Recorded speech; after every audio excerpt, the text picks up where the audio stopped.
Cool. So thanks very much for taking the time out to talk to us. So it's Luis and Ivo. Yes. That's right. And you're both Porto fans. Yes. We are. Just what do you think of the game last night? It was a nice game. The score, maybe not what we were expecting, but then again, it's a pre-season game, so it's all good. I mean, at least you were creating the chances, even if you weren't finishing them. I think we had some nice input of maybe what the team is going to do in the first games of the season, and I think it's all good. Yesterday the result was never what was really important. Yeah, and in terms of new transfers in. Are you expecting any more movement in terms of transfers, or? In my opinion, for example, I believe that FC Porto needs somebody. Yes. They really do. Yes. Which positions specifically? In my opinion, defense. Okay. Oh Yes. yeah. Yes. Oh, yeah. Did you think last maybe night? a central back. Yeah. Okay. Do you think that you allowed Newcastle too many opportunities, or is it just in general from last season? I mean, obviously you won the league last season. Do you think you were a bit lucky because of? No, I defense? think last season the defense was really important to us because we were really strong in that department. Our strikers did their job. We had some issues with injuries, our main, and for long periods actually of time. But I really think we need someone to the defense. And you've signed a Newcastle player, Chancellor Mbemba. Yeah, who actually is injured already. But before his injury, what did you make of that? Is he a player that you like? Is he? To be honest, don't really know that much. You don't know much about him? No. Yeah. I mean, he was highly rated in Belgium. He came across, and ultimately, when we saw him play, this is kind of the season. The season Rafa Benitez came in for the last 10 games, we got relegated from the Premier League down the league. I thought he was really, really good. Good anticipation, quick, good in the air. The only problem with his time in England, and the main problem why Rafa Benitez didn't want to pick him and play him, was Please because don't say injuries. No, couldn't speak English. The communication wasn't there. So Rafa Benitez is trying to get instructions to him, and he only speaks French. He was there. He was in England for 3 years, and he didn't try to learn. You speak better English than Chancellor Mbemba, who was there for 3 years. So Rafa Benitez felt he couldn't communicate tactical instructions to him because he couldn't speak the language, and so he questioned his commitment. And as much as his technical abilities, spot on, and I think he could do well for the right club. But it was important to Rafa to be able to communicate. Yeah, but if that's his only problem, I don't think it will be an issue here. I don't really think so. Not because Portuguese is kind of similar to French, but I don't really think Sérgio Conceição will know what to do. I really think that. Yeah. That's great. Yeah. So in terms of so last night there was a lovely tribute to Bobby Robson. There's a film played at the start of the match. The players held a large banner with his name on. So I've seen the picture. Yeah, so it was a really nice moment. There was a really good reception from both sets of fans. Tell me what your memories of Bobby Robson are from obviously his days at Porto, and he had some great success. He had some great success in Porto. Yes, Bobby Robson started in here. I think it was a new era for FC Porto because the first years that he won those 2 championships were the first ones from our 5 year in a row. 5 in a row. That must have been amazing as sort of like young kids growing up with that team. It is, and the best part is that it still holds up today. No team in Portugal actually. Benfica was really close because right now they've been in a 4-year championship run, but they failed because we were champions last year. Therefore, they desperate to protect that legacy. And they really went for it in every single way you can imagine. They went for it. Inside and outside the pitch. Yeah. But thankfully, again, with the spirit and the I don't know, kind of the mental fortitude that Sérgio Conceição brought to the players. Thankfully, we were able to prevent them from. You were telling us a great story the other day about the game that you won and you said it was possibly the best experience of your life. Tell Actually, about that. he was supposed to be there as Oh, well, yeah. but he was, I believe, in Spain. How did that feel not to be there? No, I really wanted to be in this match. Yeah. But the thing is that I had already planned the trip. So when all the thing came up, I just felt like I want to be there. So, but just- I just- already all know. Just so people watching know, which game was this? Just tell the viewers which game it was. It was Against Benfica. Porto Benfica. Yeah. Yeah, it was Is this the final game of the season or the penultimate? Second to last. Second to And last. this was a very important game, It wasn't was it? because Benfica was, I believe, 1 or 2 points ahead. I believe 2 points ahead of us. And obviously, by winning that game, we actually You went You went we went above them. And then in the last game, everything was to be decided. But we had kind of a easier match away, though. But it was not that much of a challenge. People Sometimes the actually know nerves that- can. it could happen, definitely could happen, but once Porto won that game, everything that went mentally, both with Porto and Benfica, I don't really think there was a chance Porto was going to lose that last game.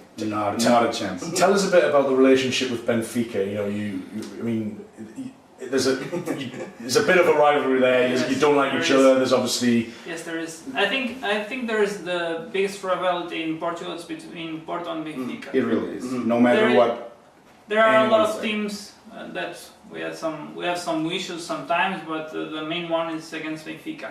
And the thing is, because Benfica were used to win since a long time. If we're going to the 60s and the 70s, there And- was no other team. Yeah, And then- they dominated. Well, mostly. Eusebio. Yeah. We'll There let is- go of that. That's it. All that Yeah, era, yeah, yes. that's it. All the That's main it. players they went to Benfica because by that time Benfica had a really good team, and all the best players in Portugal went to Benfica. But suddenly came Pinto da Costa, that's our Yeah. president, and everything started to change.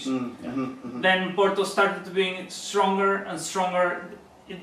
It started to change from a team that was a local team, and it became a national team and even an European team. Yeah. The reputation That's became it. bigger. Yeah. That's it. Bigger That's and it. bigger. Yeah. So we have an owner who, Mike Ashley, who we hate, who seemingly hates the club. He's not interested in investing in the club. He doesn't want to grow.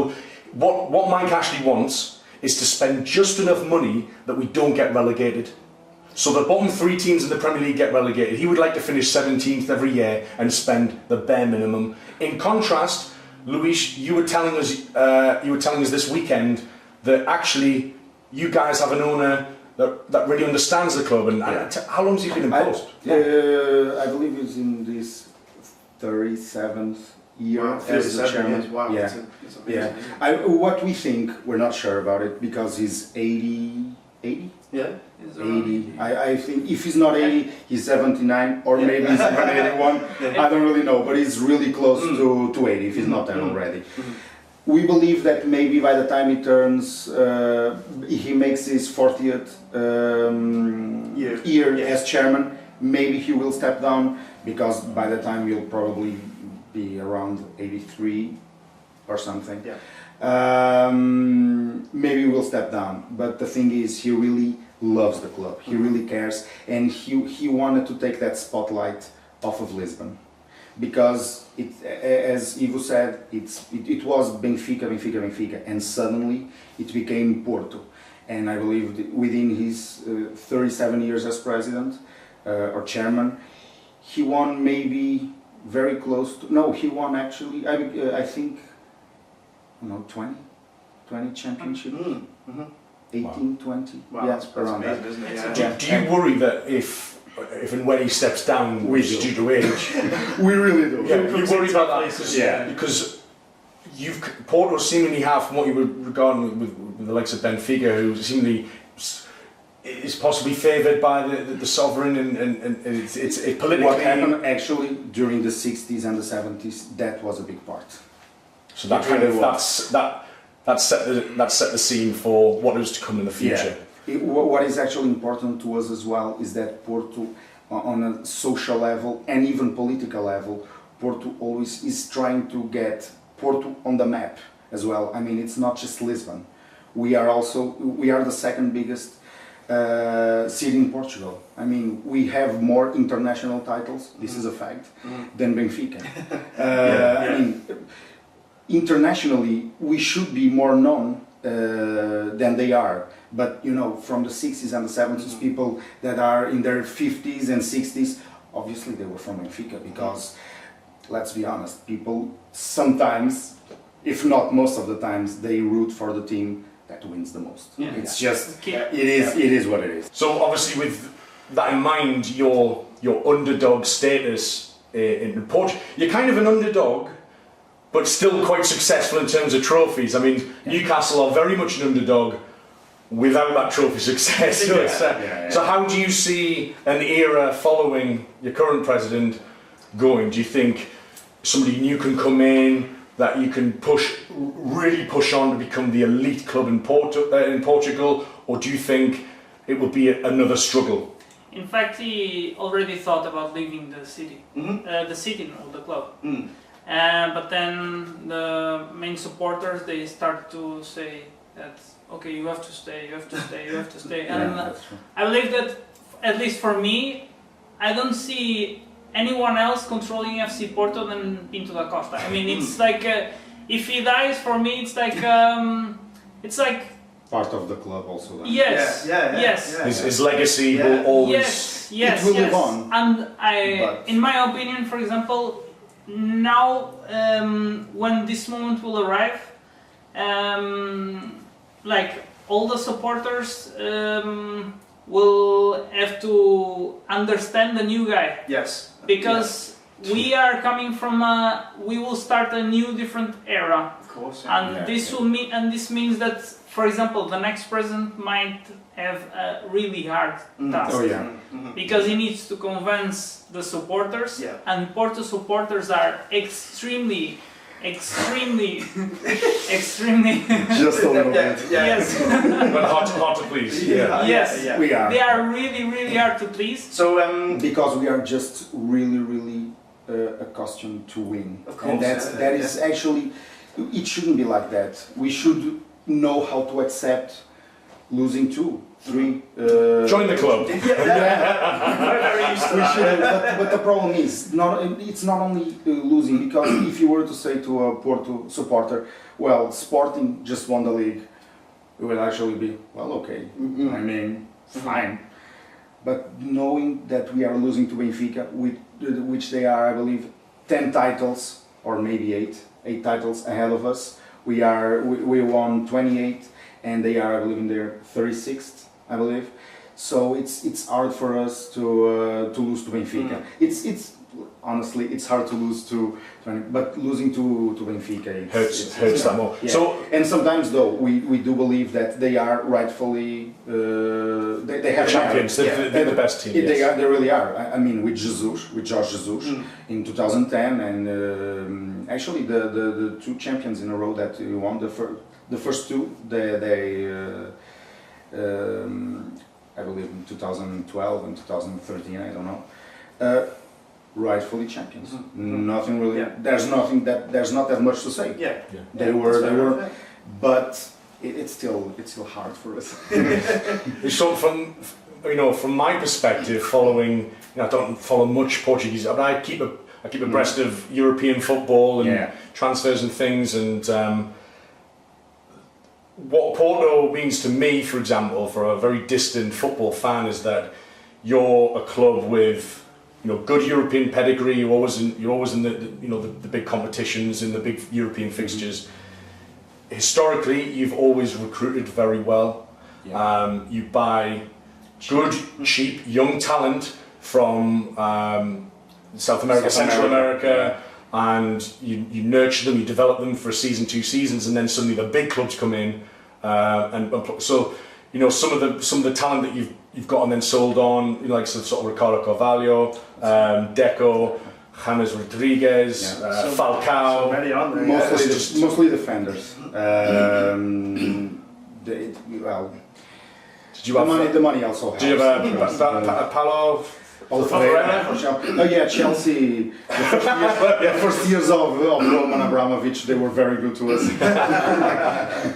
But you know, that's a very definite business model and an approach to running the club, and a way of, you know, obviously generating revenue. And it's hard because they have to reinvent themselves, because Constant turnover of players. We're Every time talking about four of our first 11 players, 4 to 5, they just go away. Yeah. And we need to keep pushing the next year, so we need to make sure that we buy correctly and develop them so that in a span of 2 years they are ready to be sold by 2 times or 3 times the amount. But when they arrive, does everyone expect them to be eventually just sold on? When they arrive, and when they arrive with some reputation, normally it doesn't work so well. Well, that's actually true. Yeah. We had some experience. For example,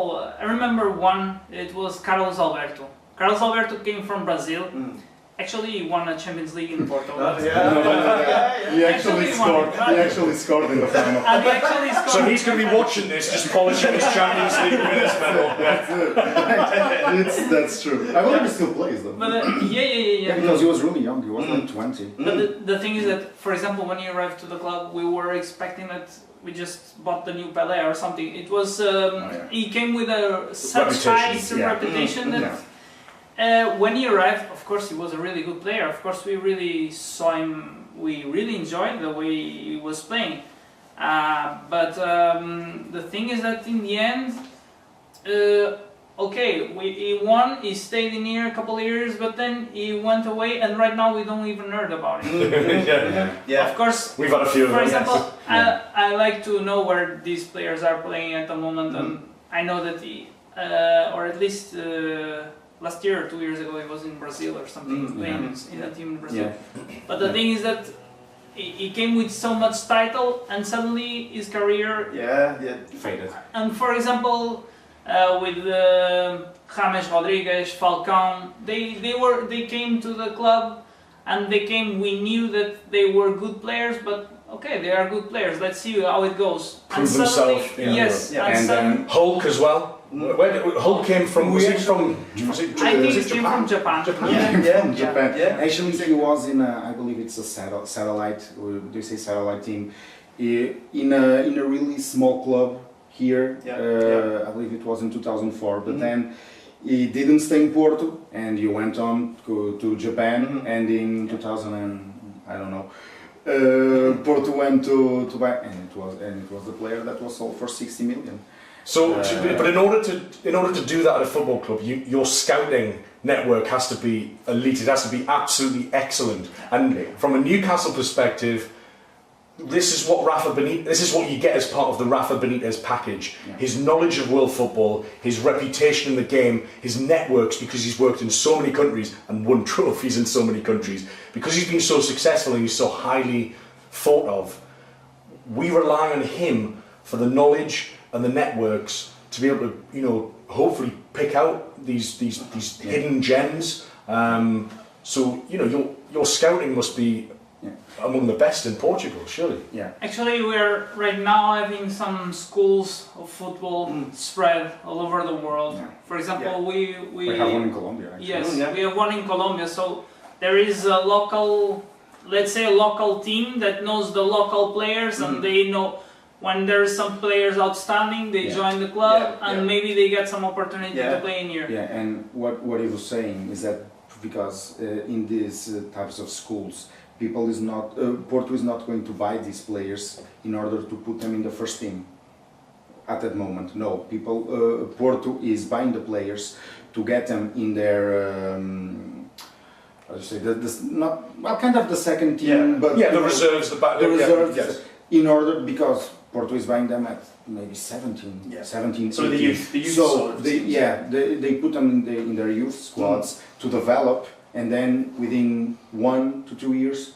they are brought to the first team. Because ultimately, you know, you buy 10 17-year-olds for maybe $500,000 each. Okay, so maybe it's maybe not that much. €5 million or less, and only one of them has to come good Yeah. for you to earn your money back on that. Yeah. And then again, Yeah. so it's a, Yeah. I've always really admired what I see as the Porto business model, the transfer model. Yeah. And do you know what?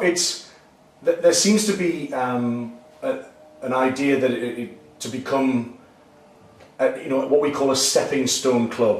So it's a club that you will arrive at as a springboard to then going on to something bigger and better. Now, there's a lot of Newcastle fans think that Newcastle shouldn't be a stepping stone club, and that it's a dirty word, and if you want to come to Newcastle, you should be proud to play for Newcastle. And I don't see it like that, because I see,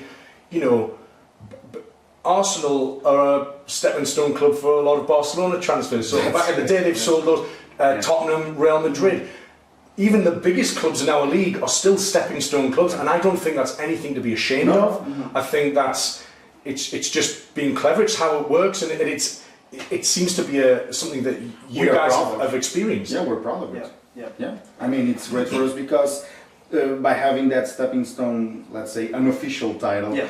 it is important because young players know Porto, and they know, if I go to that club, maybe, just maybe, in 2-3 years, I'll be in Real Madrid, I'll be in Liverpool, I'll be in, Because the reputation of developing young players is so high, and it's what we call a shop window. It's a stage, it's a absolutely. platform for the rest of the world to see. Yeah, it is. Right, come and play in the Champions League, have a couple of good Absolutely. games, and There you earn your go. big move. There you go. Yeah. The club's happy because they get 3,000% increase in revenue of money spent and money received. And even though those first teams that the players come from, now with the FIFA module, that those teams actually get, like, I don't know if it's maybe 5%. Yeah, they get it. If they go for a really big amount of money, they get their piece. Yeah. And plus, those clubs will want to do business with Porto again. So if they have more youngsters at the same clubs, like you might have bought from, say, River Plate and things like that, and teams in Mexico,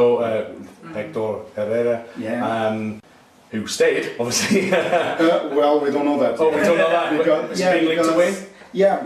Last night he gave an interview that he kind of left it open whether he'll stay or he'll go. So he's the club captain. Ends in late August, Yes. I believe. So this is your club captain, and he could move on. yeah, he can go. Yes, but he also said that he will stay in Porto as long as the president wants him. So Yeah, he also said that already. He's playing clever in the press there. Yeah. So with our experience here, we've been every cafe, bar that we walk past, there's football on, and there's always a football match on all the TVs, and it seems to genuinely be a football mad city, a very passionate fans. Actually, you can make country. It's The whole a country, football. yeah. Yes. Yeah. Yeah. Really is. So we sorry. For example, I join. Sometimes I go with my friends. Also, sometimes invite Luis to go to watch the football match in the restaurants. There are some couple of restaurants where you can go, and you can actually feel like you are a little bit in the middle of the stadium, because you are shouting, you are standing up, and even the waiters that are working there. With drinks everywhere. We went into a bar yesterday where they had a section of stadium seating, like within the bar. A cafe Goa. Goa, And it had a load of. A stand just to stadium watch seating, the yeah. It had some of the Porto Fantastic. Porto shirts. That So it was was- like yeah, Deco, yeah. Sergio Conceição. There was some. Yeah, you actually you can find some cafes that really have, for example, some of them have the Porto logo, and because they are not officially associated with the club, but the owners really breathe Porto. Therefore, their business model is actually around Porto, because they know that sometimes they get at least Porto supporters will go there, even if the other teams don't go. They are located in Porto, so they know that at least. And with Sergio Conceição, just while we're on him, because he used to play for Porto, because he went on to have a very, very successful career internationally, for Lazio as well, very well known to us, and he's come back to Porto, and you've suddenly got an owner who understands the club. You've got a manager who understands the club and the culture. He's really passionate. So how important is somebody like Sergio Conceição, one of your own?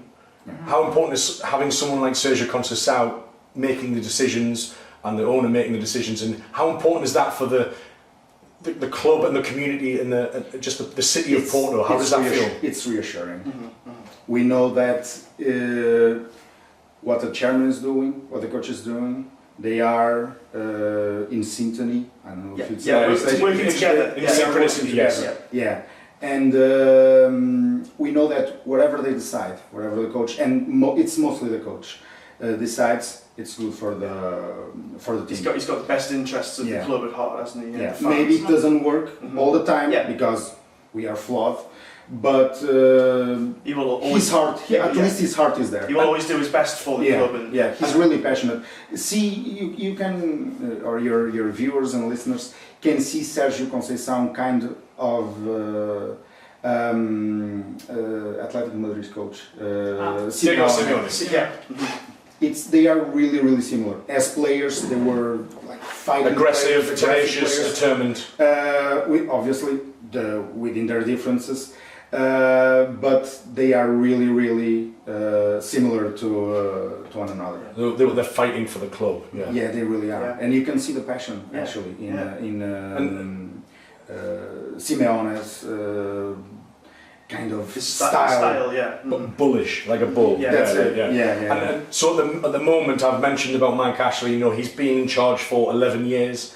We've been relegated twice under him. We'd never been relegated from the Premier League since 92, 93, since the Premier League started. And there's been a few campaigns to try and protest against and get the owner to sell, to leave, to go.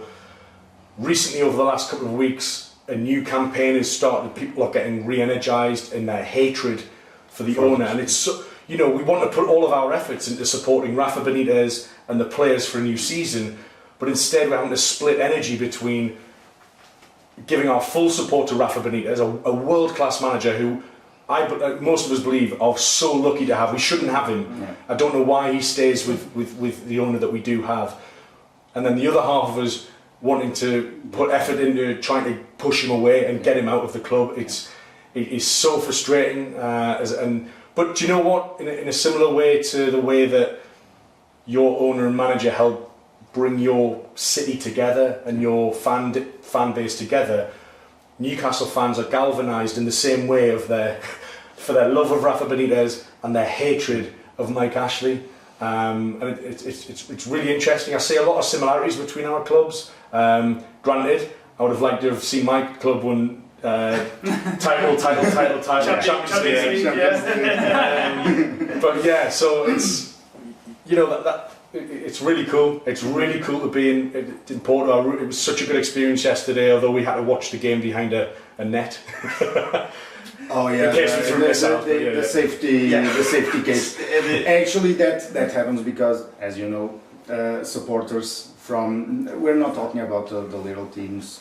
We're talking about the major ones. Sporting. You're talking about Benfica, let's no, Sporting as well, because but we have that in all the stadiums. It's just for safety. Benfica, Estádio Luz and Estádio de Alvalade. They also have that safety cage. I've seen it on television before when I've been watching the Portuguese football.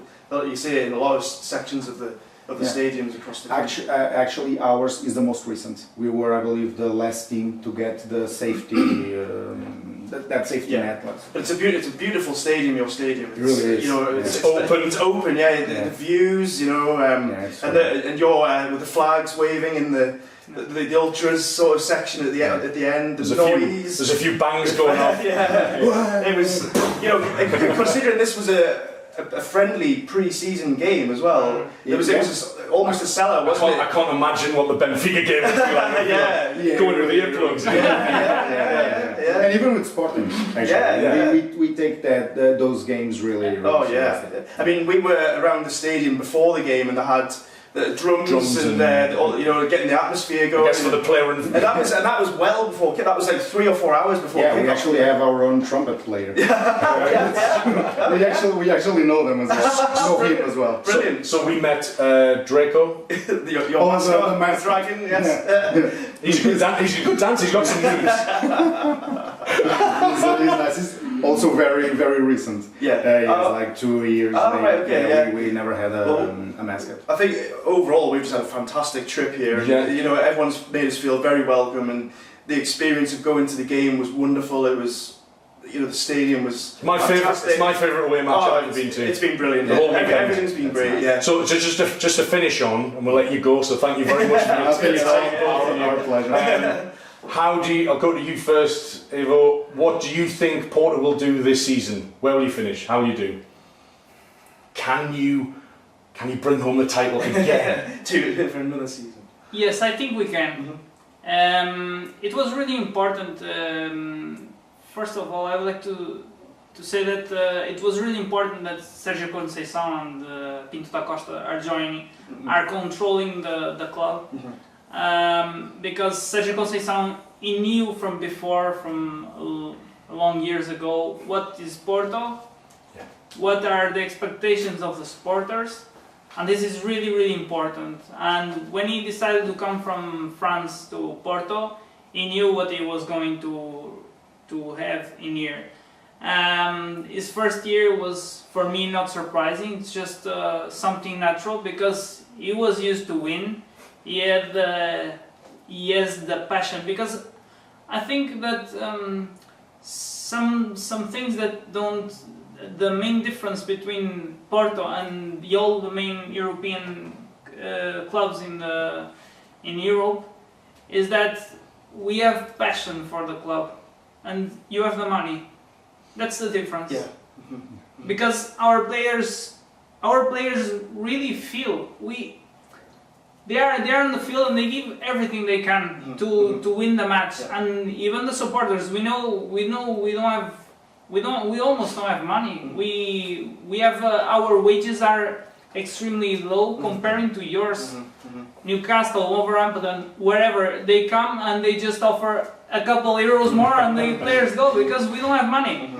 But when they are in the stadium and when they feel this atmosphere, when they feel the vibration of the supporters, it's like they start to believe that it's possible. And this is what makes the difference against Bayern, against Manchester, against wherever. It doesn't matter. Maybe not against Liverpool.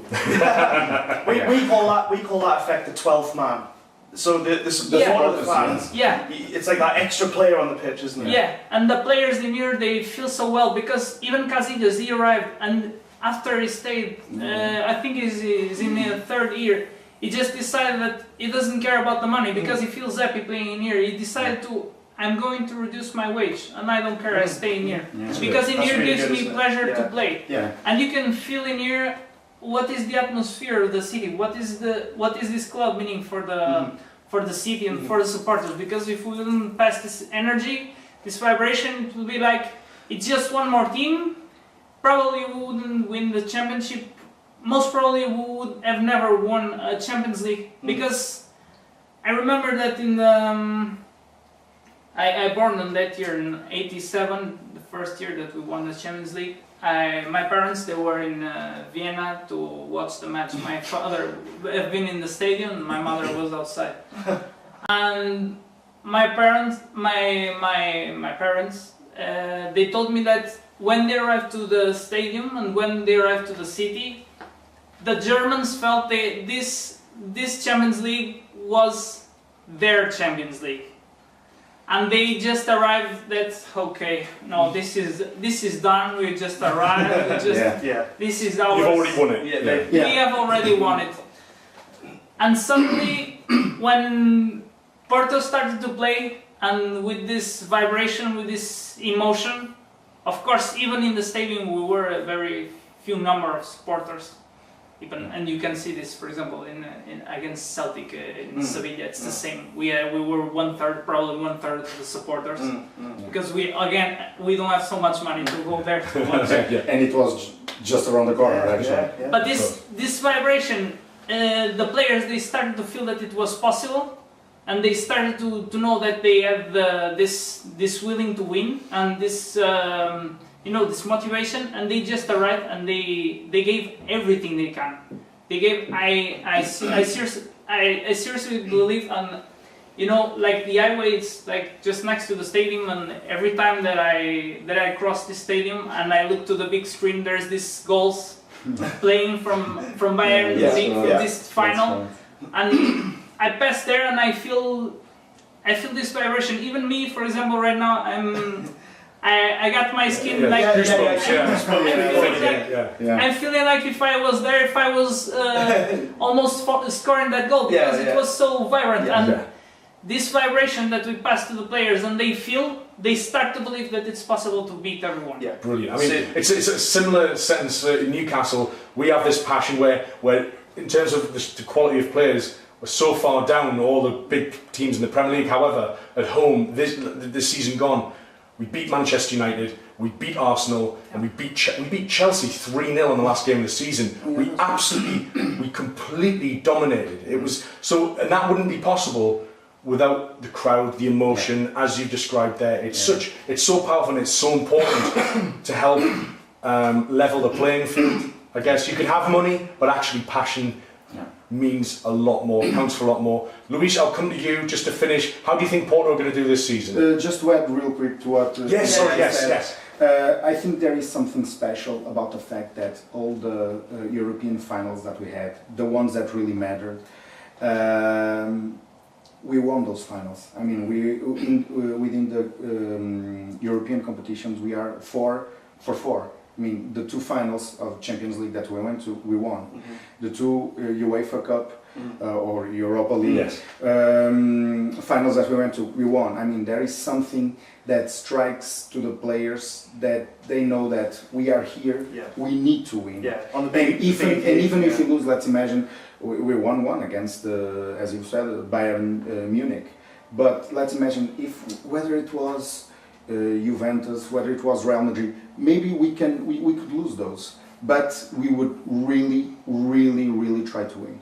That I think that is one of the most important things to mention about Porto, is that when we have the chance, we just go for it, and it means the world to us to be able to say that we are winners. We won that. We made it there, and we won it. So I think it just kind of validates what Ivo just said, and kind of we can relate. We can absolutely relate to that win. So that you were mentioning it. I mean, against Manchester and Arsenal. I mean, that just really means the world to you. To know that within a championship that is really hard to win, it's really hard to stand out. You just, when you have the chance, when you face those teams and you win, it just ought to feel just that good. So in terms of this season, just to finish on, Luis, how do you think Porto will do? Ivo thinks that they can do it again. Are you with him? I am with him. I do believe that we can make it, but I also believe that just as it happened this previous season, it will be hard. Even with video assistant referee, you call it whatever you want, because I really think it's important. The VAR, it really is important, but it is only really important if they actually know how to use it properly. That's right. I mean, that's the key. You can even in the World Cup, people knew what was going on. A lot of wrong decisions from the video assistant referee, and why is that? They do have the time. They have 5 referees, and then even the pitch referee can go and. We think it's a very important instrument, but it needs to be really well. Needs improvements and tweaking. And I believe that when the wrong decisions are made, people need to be held accountable. You want justice, Ben. You want it to be fair, and you want justice. That's it. That's only what we want. I mean, we want to be proud to say that even if our rivals win, well, good job. At least they did it. It was one fair. It was fine. It was fine. So I do believe Porto can win. I really believe Benfica is getting some good players. We personally don't really like the man, but he is a good coach. Their coach, he's a good coach. We want to win. Sergio Conceição definitely wants to become a 2-time champion, and maybe, who knows, get to that 5 titles again. Run, Is it going to be hard? Yeah, definitely. It's and maybe I'm wrong, and we win easy. I wish we could, but I don't think football's ever that simple. No. Well, sometimes it is. André Villas-Boas actually made it very easy. By the way, André Villas-Boas, who kind of relates to Bobby Robson. Yeah, we were just talking about this. So yes, he was a 17-year-old. He actually went to Bobby Robson to introduce himself. Right, yeah, it's an amazing story. André Villas-Boas is actually a special kind of person. What he did in Porto, he massacred Benfica in 2011. That was really good to watch, actually, for us. No kidding. But for example, again, sometimes we mention it with players, but again with coaches, it would actually be nice if André Villas-Boas could have stayed that second year. We had a Super Cup against Barcelona, and we actually, the way we were playing, most of the players like Hulk and Falcão, they were there by the time. If instead of taking that job at Chelsea, right? Yeah. If it stayed, maybe we have actually. I know it sounds hard to believe, but we played really well in that Super Cup, and we were two men. Two of our players were sent off against Barcelona, and we were actually 0-0 up until, I believe, the 60th minute. Wow, yeah. So we actually had a chance. I definitely believe that with the right coach, with the right players, we could have had a chance. And who knows, maybe he could have done what Mourinho did in 2002. And in 2002 with the UEFA Cup, and 2004 with the UEFA Cup, and 2004 the Champions League. So in terms it was possible. In terms of the players now, kind of who's your kind of standout players? For me, Brahimi last night was he ran the show. He was the best player on the pitch last night. If you've seen Brahimi play yesterday, you've seen him play since he's been in Porto. He has that very particular style of play. He's a very tenacious player. Definitely the standout. Abubakar, is he? You like Abubakar? Maybe Marega. Marega, yes. That one is actually very good. 3 years ago, no one cared about him, and he was in Porto. Nobody really. He was there. He didn't play that well. People gave him a lot of crap, but now people love Marega, and most likely he will be sold around 40 million. Which is the style. And honestly, I believe anything less than 30 million euros, we're giving it away. Evan, who do you like? Players? For me, I would like to outstand, of course, Brahimi. Then it is extremely important Casillas for just the experience, leadership. Just his name on our team is extremely important, and we had a couple of matches where he saved our team. He was, for me, he was the man of the match in some matches that we have in the past. Felipe and Alex Telles in the defense. Alex Telles, he's great. Alex Telles, Was he taking corners? That's it. And a lot of crossing to the area. He's great. We were very impressed by your fullbacks. The left defender, right defender, overlapping and crossing almost as a second winger. We couldn't handle that. Maxi Pereira, that came from Benfica. That's why we have a soft spot for him, because he was 8 years in Benfica, and then he came to Porto. But he's upgraded then. It's our soccer style. We play a lot. We put a lot the right and the left defender. We tell them to go up a lot of times to support, and in the that was clear last night. There has been a pattern since Jose Mourinho. I think we'll wrap it up there. Evo, Luis, best of luck for Porto this season. We'll be supporting you back in England. Thank you. And for Newcastle as well. I can assure you that now that we have this conversation and that I met you, I'm going to pay more attention to Newcastle, and I really want them to be the best that they can and finish as high as possible. Keep our fingers crossed. Really wonderful to meet you both. Thanks very much. Thank you. Cheers. Nothing at all.